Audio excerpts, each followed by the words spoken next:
Que el Señor le bendiga. Estamos de nuevo junto a ustedes para darle toda la gloria y la honra al Señor. Queremos alabar y bendecir el nombre de Cristo en este día. Queremos darle las gracias al Señor que nos permite estar de nuevo junto a ustedes para poder compartir su hermosa palabra.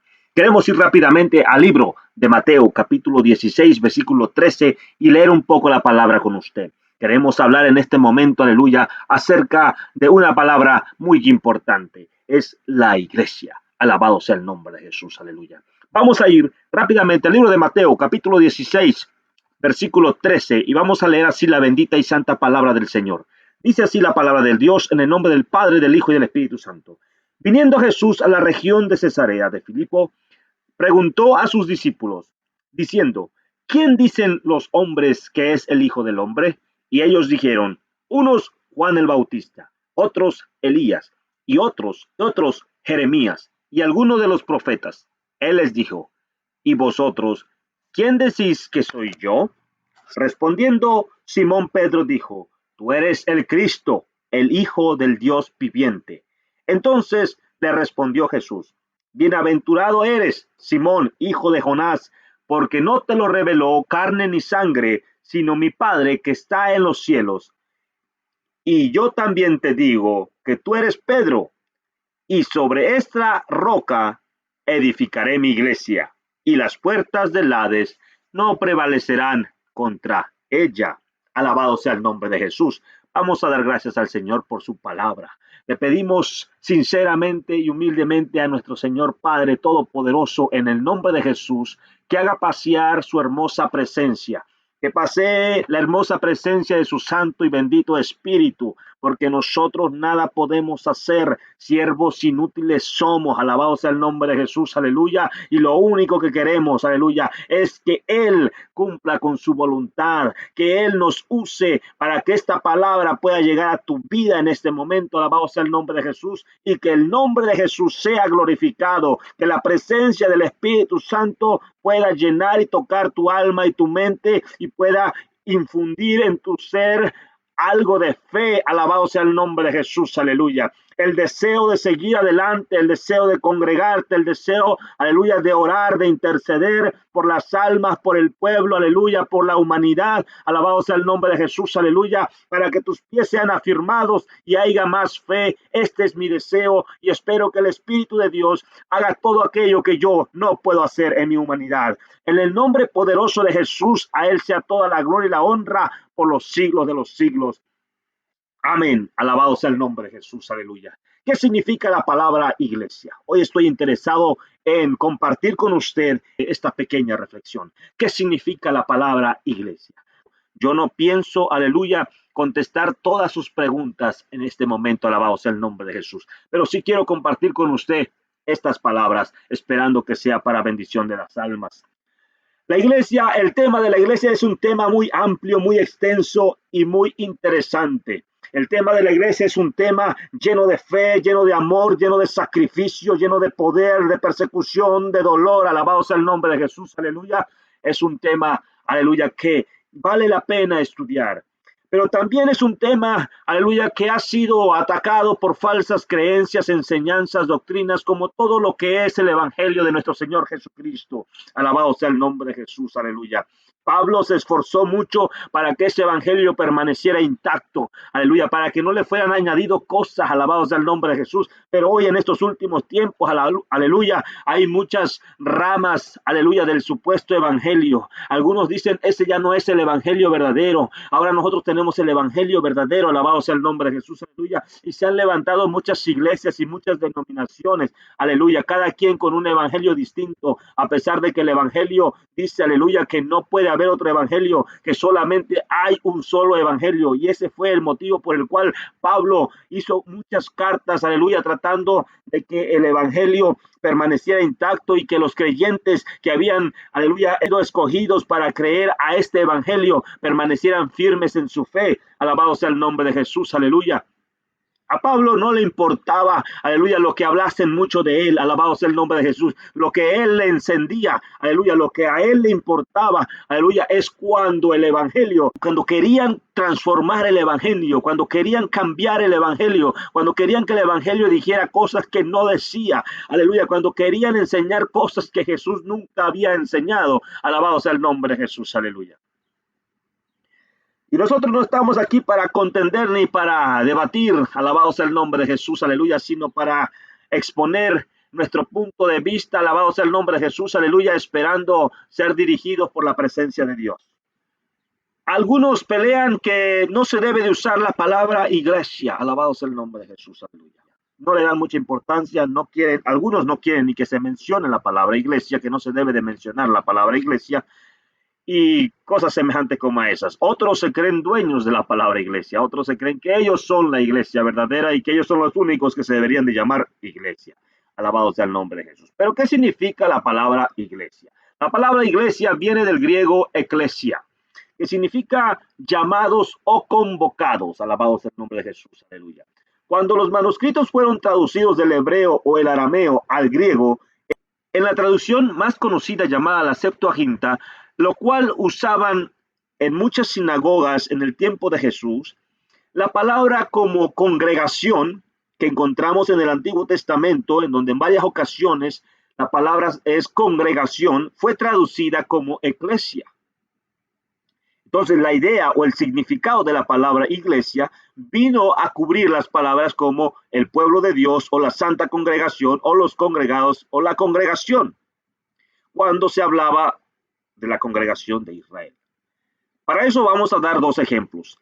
Está el libro de Hechos, capítulo 7, versículo 38, en donde se dice así: este es aquel Moisés que estuvo en la congregación en el desierto con el ángel que le hablaba en el monte Sinaí y con nuestros padres, que recibió la palabra de vida que darnos. Ahí la palabra congregación en el griego, en el Nuevo Testamento griego, esta palabra es traducida eclesia. También está Hebreos 2:12 diciendo: anunciaré a mis hermanos tu nombre, en medio de la congregación te alabaré. Este es el Salmos. La palabra eclesia se usa más de 115 veces en el Nuevo Testamento. Y de esas 115 veces, 110 veces se habla de la congregación en Cristo Jesús. O sea, en su mayoría esta palabra está relacionada con Cristo Jesús directamente y con los que se reúnen a adorarle. Esta palabra iglesia está relacionada con Cristo Jesús y con los que se reúnen a adorarle. No está relacionada con Pablo o Pedro como la piedra de la iglesia. No, está relacionada con Cristo Jesús y con sus seguidores. Ahora, por eso es que en una ocasión Pablo le llama la atención a la iglesia de Corinto porque existía una división. Ellos estaban siguiendo a hombres. Estaban siguiendo, unos decían que eran de Pablo, otros decían que eran de Pedro, otros decían que eran de Apolos. Y Pablo dice: no está dividido Cristo. La congregación representa lo que es la iglesia. ¿Quién forma la iglesia? Pedro no formó la iglesia, ni Pablo tampoco. Pablo vino después. Pero antes de hablarles del formador de la iglesia, quisiera yo meditar un poquito en el pueblo de Israel. Ellos fueron llamados para ser una nación de sacerdotes, una nación una congregación santa. Fueron llamados a salir de la inmundicia para servirle al Dios vivo. Porque otro punto importante del significado de la palabra eclesia es llamados fuera. Ahora, Dios hizo una promesa a este pueblo de Dios. Dios hizo una promesa cuando todavía no eran pueblo. Dios hizo una promesa a un hombre. En Génesis 12:3, al que te bendiga, bendeciré, y al que te maldiga, maldeciré. ¿A quién le hizo esta promesa? A Abraham, a un hombre, aún antes de que viniera el pueblo de Dios, aún antes de que existiera la congregación de Dios. Sin embargo, esta promesa es una promesa que lleva eternidad. O sea, es una promesa que va abarcando a lo que viene. Es una promesa a futuro también, no solamente a él como persona, sino a los que van a venir. Porque es una promesa que habla también del Mesías. Ahora bien, vemos también en Primera de Crónicas 16:22, no toquéis, dijo, a mis ungidos, ni hagáis mal a mis profetas. Aquí hay dos promesas muy importantes que Dios hace a su congregación, a sus escogidos, a su iglesia. En aquel tiempo era Israel.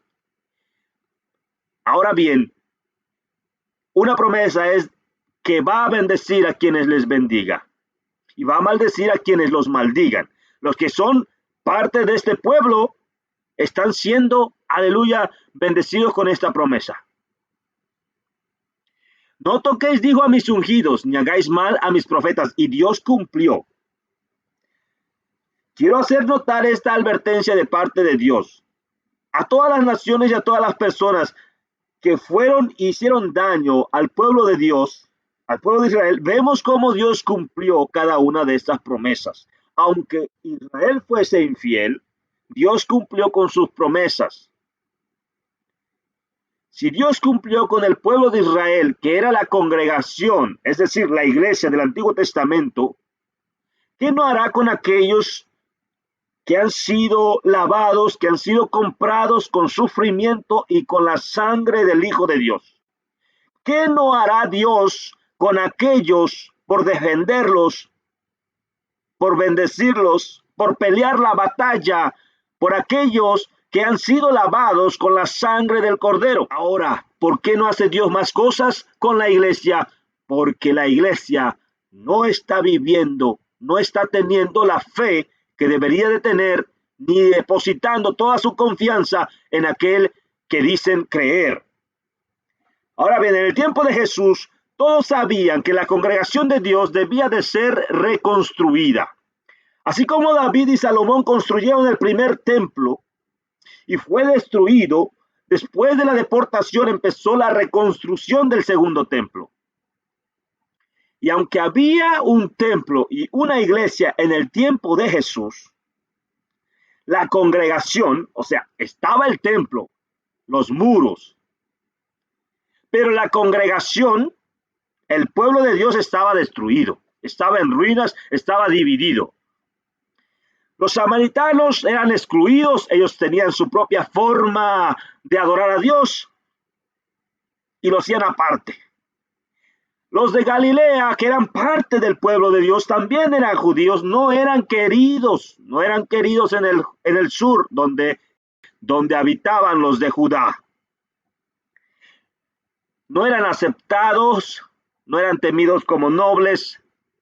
Había una división. Y en Judá, en donde se supone que reinara, entre comillas, los que conocían la ley, los que conocían la palabra de Dios, había también división, pues ahí estaban los saduceos y los fariseos. Cada día preocupándose más por las cosas políticas que por las cosas espirituales, buscando agradar más a la carne que a lo espíritu, buscando agradar más a las cosas carnales y terrenales que a las cosas espirituales. Así que aún dentro de Judá, aunque los fariseos contaban con la mayor población, la mayor aprobación de las personas, muchos sabían que había un desastre. Había una división en el pueblo de Dios. Esperaban al Mesías para que el Mesías pudiese reunir y reconstruir la congregación de Dios. Estaban esperando a aquel que era el único que podía construir o reconstruir o fundar una vez más la congregación de Dios.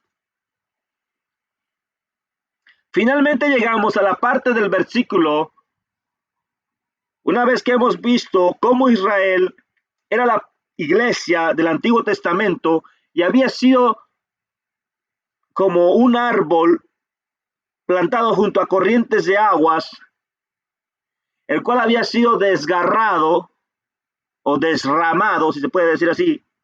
Se le quitaron las ramas, se le cortó el tallo y hacía falta ahora, era necesario un nuevo pacto. Como dice Jeremías 31:31, he aquí vienen días, declara el Señor, en que haré con la casa de Israel y con la casa de Judá un nuevo pacto.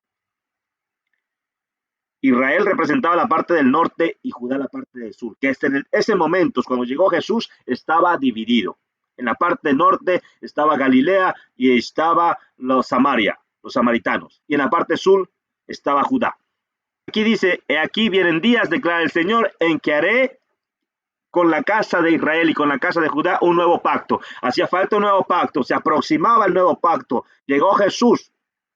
Isaías 11:1 dice, y saldrá una vara del tronco de Isaí y un vasto higo retornará de sus raíces. Ya Jesús está en los últimos tiempos de su ministerio en la tierra como hombre. Dijimos que Israel había sido como un árbol plantado junto a corrientes de aguas. La desobediencia llevó a que se le cortaran las ramas, a que fuera esparcida por todas partes y a que el tronco fuese cortado. Pero del tronco, dice Isaías, saldría un retoño. Ese retoño, ese renuevo, aleluya, es Jesús, que ya ha salido, ha brotado y ahora es tiempo de empezar a pegar las ramas que habían sido destrozadas al nuevo árbol. Ese nuevo árbol representa la nueva congregación, el nuevo Israel, la nueva iglesia, en donde todos están injertados. Ahora ya no solamente es el pueblo de Israel, ahora también es el mundo entero. Todos aquellos que quieran venir y ser parte de esta congregación, de esta gran iglesia, aleluya, tienen que ser injertados en Jesús, porque Jesús mismo dijo, yo soy la vid verdadera. Así que tenemos que ser injertados allí. Jesús está en los últimos momentos de su ministerio terrenal como hombre. Y es necesario empezar a injertar una vez más las ramas de Israel.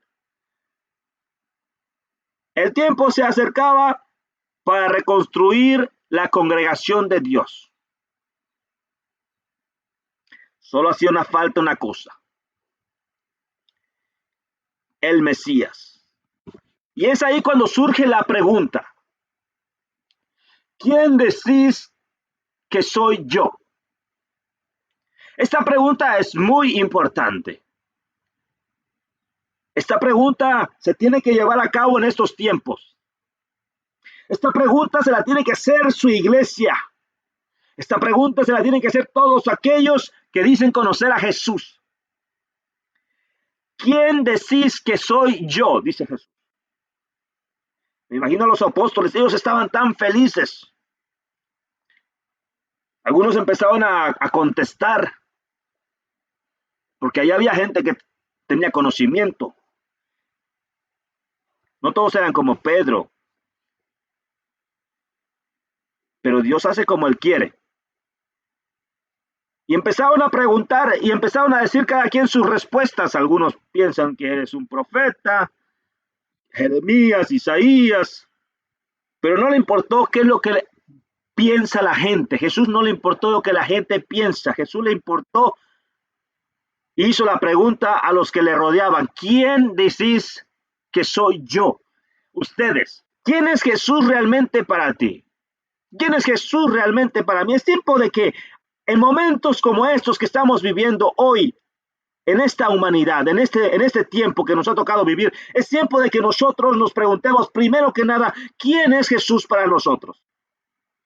No es tiempo de pensar y decir o meditar en aquella iglesia, en aquel templo, en aquel pastor. No, ¿quién es Jesús para mí? ¿Quién es realmente Jesús para mí? Antes de empezar a pensar que tengo que asistir a una iglesia, o que tengo que congregarme a una iglesia, o que tengo que añadirme a una iglesia, tengo que pensar realmente quién es Jesús para mí. Porque no voy a seguir iglesias, no voy a seguir denominaciones, voy a seguir a Jesús si es que empiezo con esta pregunta. Y esta pregunta es importante para empezar a dar cualquier paso. Se nos olvida a veces meditar y pensar quién es realmente Jesús. Tal vez haya muchos que creen en Jesús, pero que Él es un ángel. Otros piensan que Jesús era un buen hombre, simplemente. Otros que piensan que Jesús es un profeta, pero nada más. Hay otros que piensan incluso que Jesús nunca fue real, que fue un espíritu. Hay otros que creen que sí era Dios, pero que era un Dios como cualquier otro Dios. Que tanto como Él es real, como son reales todos los otros dioses. Hay quienes piensan que es un fantasma, un mito, una leyenda. Yo no sé quién es Jesús para ti.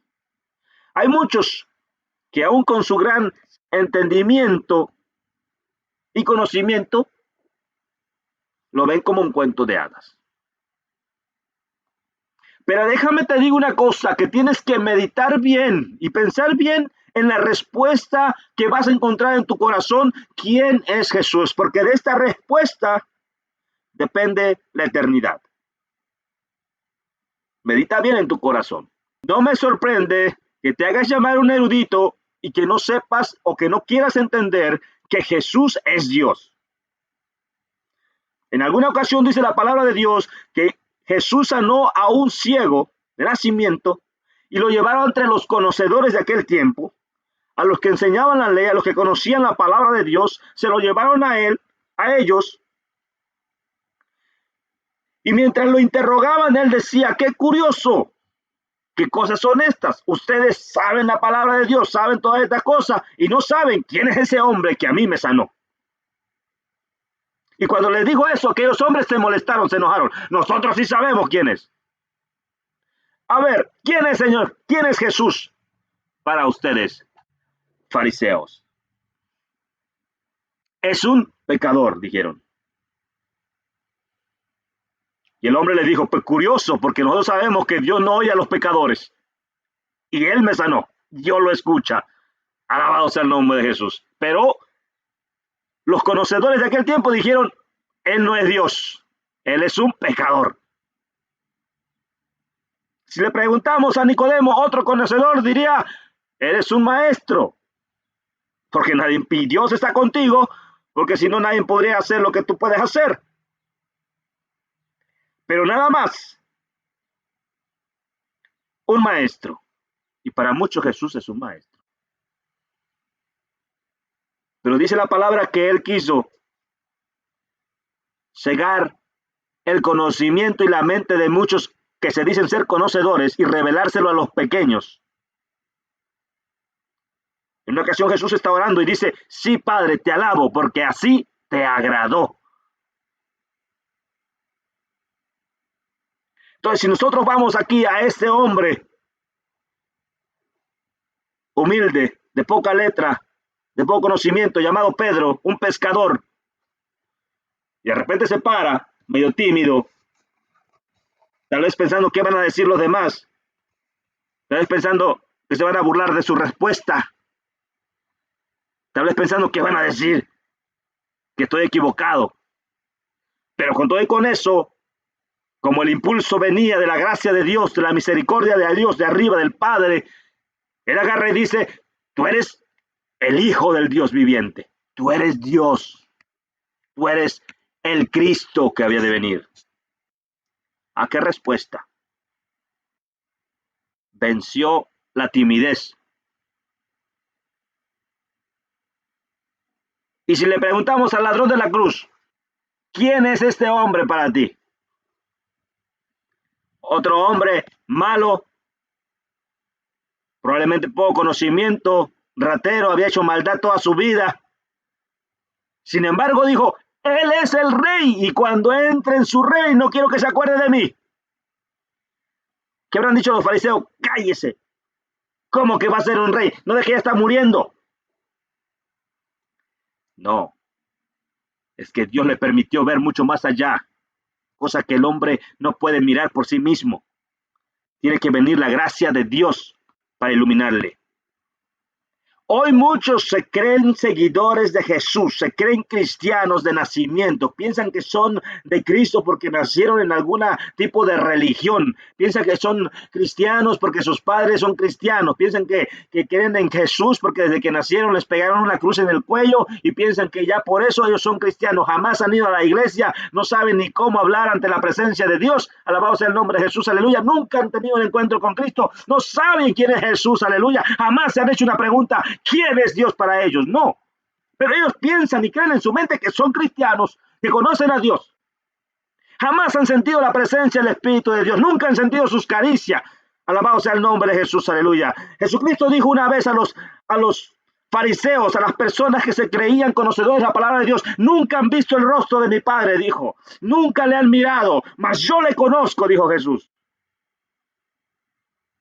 Por eso es que esta pregunta es importante hoy en estos tiempos.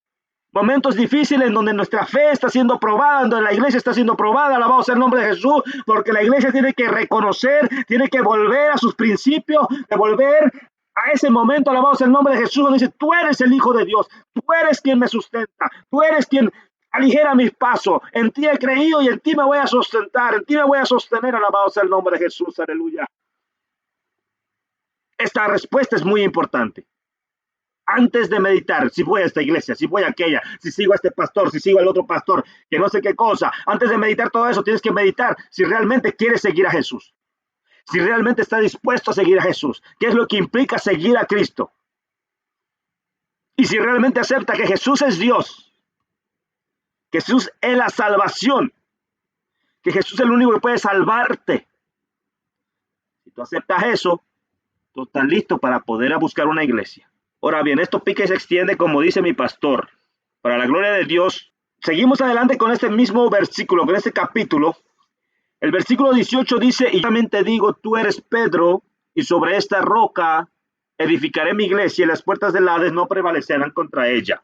En este versículo no me quiero tomar mucho tiempo en las primeras palabras. Primeras palabras de este versículo, aunque muchos han torcido esta enseñanza para su propio interés personal, mundano, carnal, aunque no hay suficiente fundamento bíblico para sostener que Pedro es la piedra fundamental de la iglesia, y mucho menos que fuera ¿cómo se puede decir? El papá de los pollitos de aquel tiempo, pero vamos a traer un versículo bíblico simplemente para mostrar que esto está fuera de orden bíblico.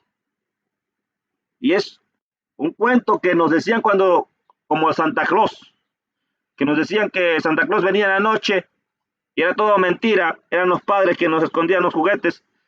Así también es este cuento, lo malo es que todavía la gente se lo sigue creyendo. Por eso es que la iglesia verdadera tiene que orar para que esas cadenas se rompan. Dice así el versículo de Efesios capítulo 2, versículo 20. Edificado sobre el fundamento de los apóstoles y profetas, siendo la principal piedra del ángulo Jesucristo mismo. Se acabó. Cristo la piedra fundamental. Así que ellos fueron los que Jesús utilizó para la reconstrucción de la nueva iglesia. ¿Quiénes? Los apóstoles y los profetas. Así como cuando se empezó la reconstrucción del segundo templo, vino a través de la ayuda de los profetas.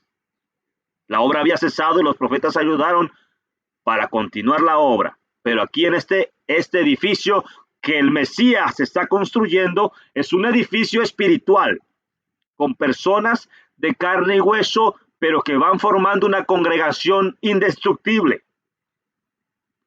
La congregación de Dios, el nuevo Israel espiritual, lo dice Pablo. Ya no hay en esta congregación, ya no existe judío ni griego, no hay esclavo ni libre, no hay varón ni mujer, porque todos vosotros sois uno en Cristo Jesús. Así lo dice la palabra. La palabra de Efesios 2:20 en adelante sigue todavía. Y dice más, dice, y si vosotros sois de Cristo, ciertamente el linaje de Abraham sois, y herederos según las promesas. Bien, seguir a Cristo te va a costar. Seguir a Cristo no es fácil. Hay que dejar a veces la comida, hay que dejar a veces el sueño, hay que dejar el padre y la madre, hay que dejar los hijos, hay que encerrarnos con Cristo, hay que gemir y llorar, hay que orar por personas, aleluya, que no conocemos, incluso por nuestros enemigos. Hay que orar por situaciones difíciles, hay que encerrarnos, hay que apartarnos del mal, hay que salir del mundo para entrar al mundo espiritual. Eso no es fácil de hacer, eso no es cosa fácil. Pero hay promesas de parte de Dios. Y esas promesas muchos las queremos, pero no queremos pagar el precio.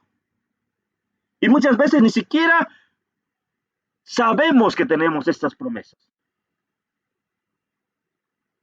Hubo un hombre que una ocasión recibió una Biblia de parte de su madre que fallecía.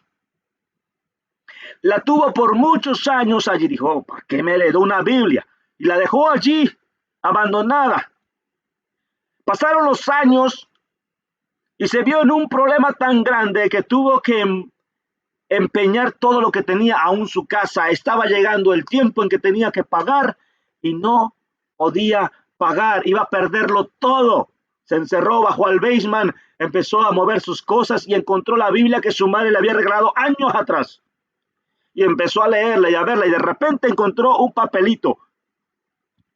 Y en ese papel era un pagaré de los que usaban antes. De la gente guardaba su dinero y sacaba como un tipo cheque y lo dejó todo su dinero a su hijo. Él no sabía que tenía esa herencia.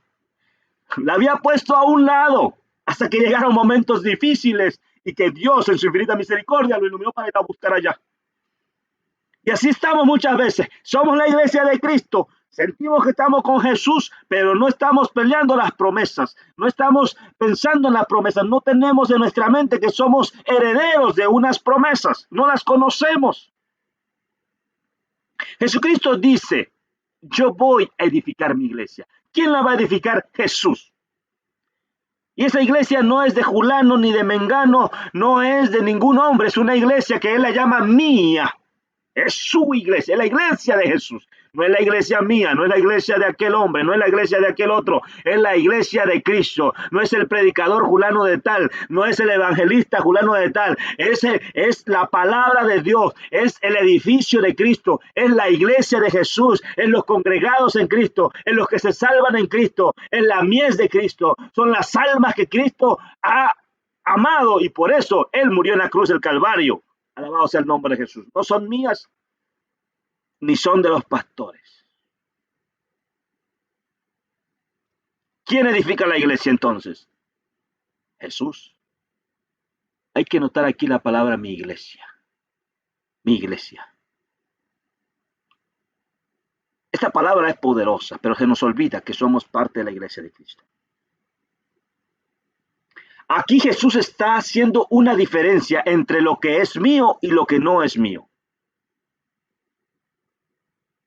Esto es mío, dice Jesús. Esta es mi iglesia.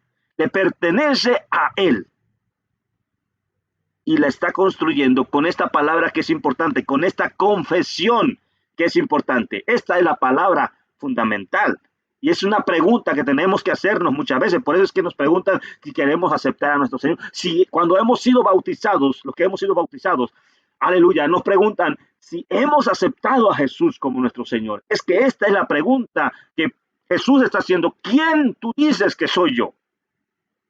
Eso es importante para poder entrar, para poder ser injertados en Él. Aquí Jesús está haciendo una gran diferencia. La iglesia de Cristo está en este mundo, no se ve, pero son movidos por su espíritu. Para ser parte de esta iglesia necesitas hacer lo que hizo Pedro, vencer todos tus temores, todos tus miedos, no importa quién se ría, no importa quién se burle, yo voy a confesar a Jesús como mi Señor. Cuando Jesús construyó esto, yo quiero entrar en este punto importante. David y Salomón construyeron el templo entre los dos, se puede decir así. David tenía para construirlo él solo, pero no lo hizo. Dios permitió que fuera de esta manera. De la misma manera, aquí vemos algo parecido. Jesús preparó todo, lo dejó todo listo, dejó los fundamentos, dejó el evangelio, dejó todo preparado, la enseñanza, todo lo dejó para que se empezara a construir el nuevo templo de Dios, la nueva iglesia, la nueva congregación de Dios.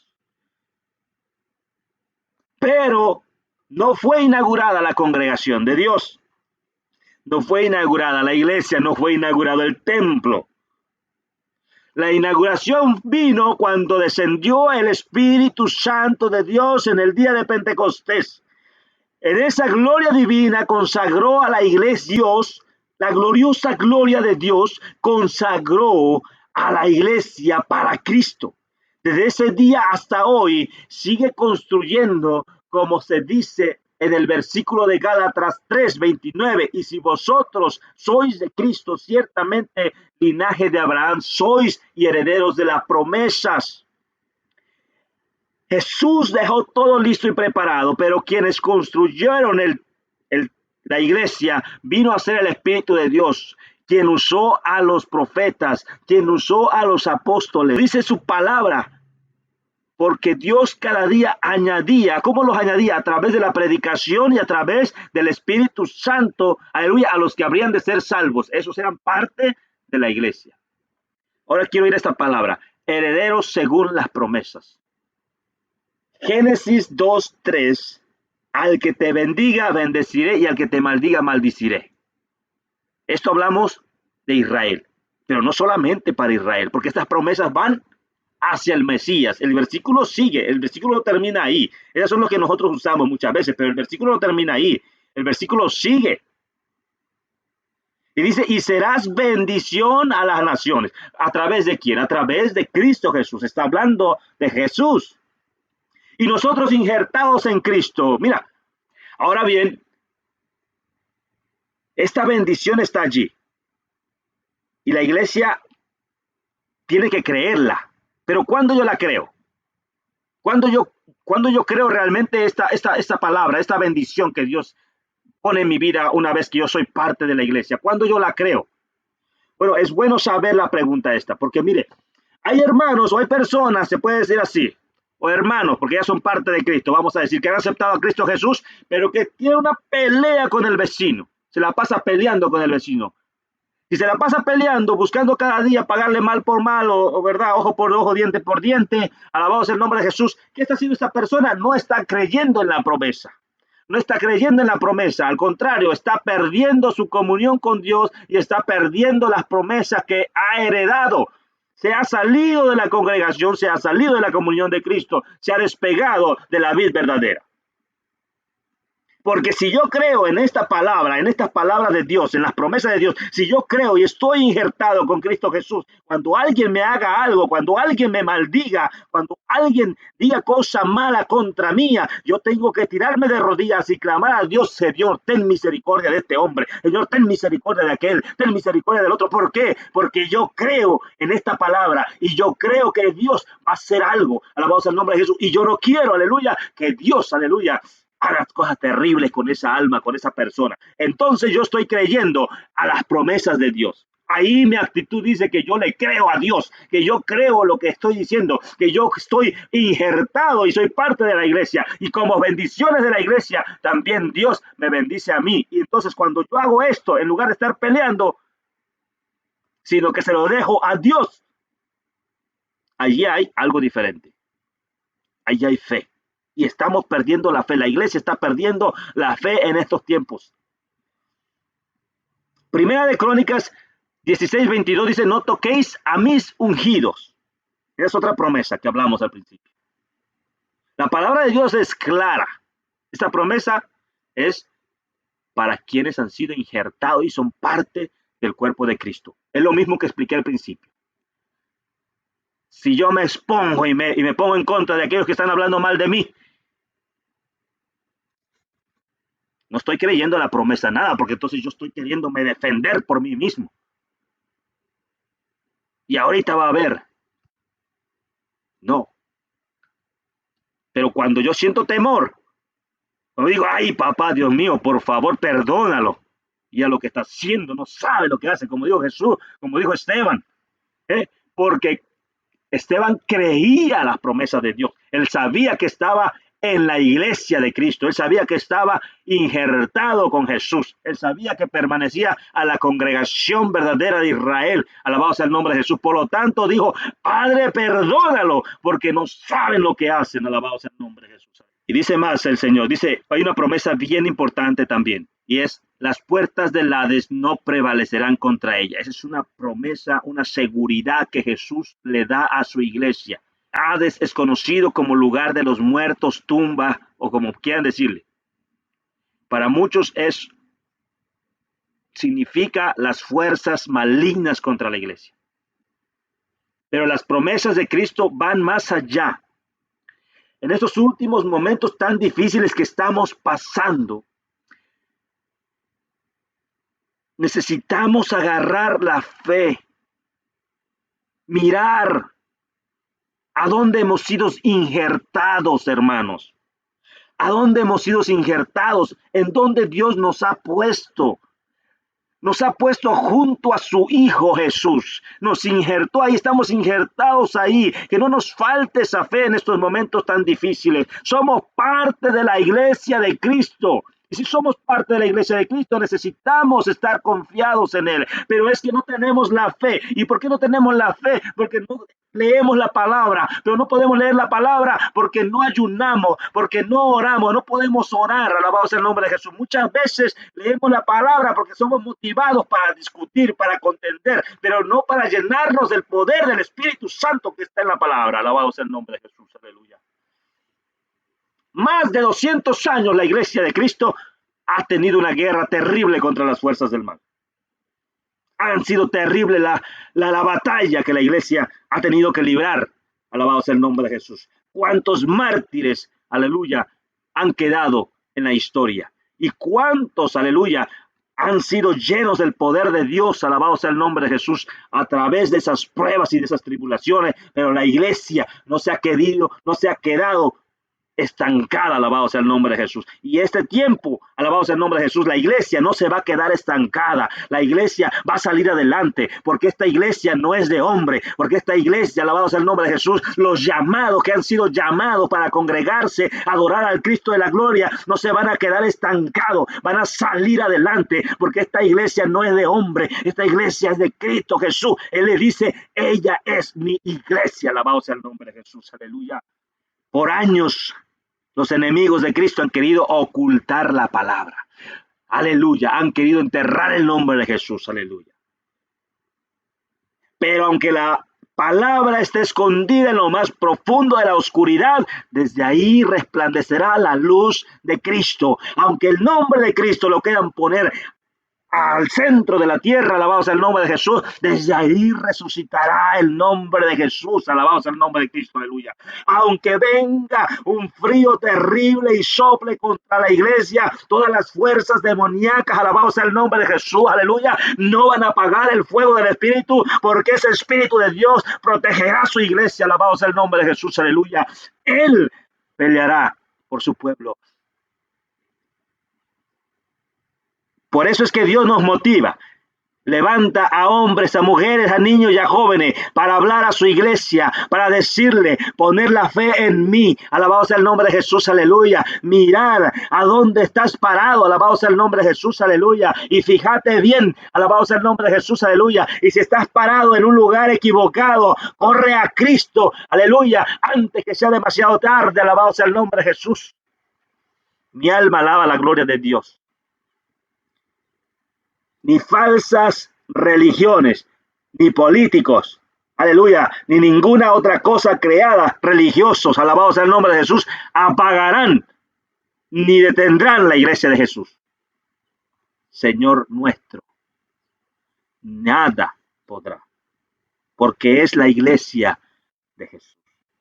Ahora, el problema está en que si yo soy parte de la iglesia de Cristo, en que si yo soy parte de esa iglesia vencedora, en que si yo pertenezco realmente, aleluya, a los llamados, a los congregados, alabado sea el nombre de Jesús, si realmente yo estoy injertado a la vid verdadera, ahí es donde está la cosa, ahí es donde está la pregunta, porque la iglesia va a vencer, porque Cristo va a vencer, porque Cristo ya venció, porque esa es su iglesia. Él viene por una iglesia vencedora, una iglesia que se va a poner a los cielos, alabado sea el nombre de Jesús, aleluya, una iglesia que dice su palabra sin mancha, sin arruga, alabado sea el nombre de Jesús, una iglesia que le espera, una iglesia que le añora, una iglesia que le busca, una iglesia que llora, que gime, aleluya, por la presencia de su Señor, alabado sea el nombre de Jesús, aleluya. Una iglesia que todas las mañanas, todos los días se levanta pensando, hoy viene el día del Señor, alabado sea el nombre de Jesús. Él viene por esa iglesia. La pregunta es, y se la va a llevar, pero la pregunta es, yo estoy injertado en esa iglesia, soy yo parte de esa iglesia, realmente pertenezco a esa iglesia, realmente he aceptado a Jesús como lo que es, alabado sea el nombre de Jesús, realmente yo reconozco, aleluya, quién es Jesús,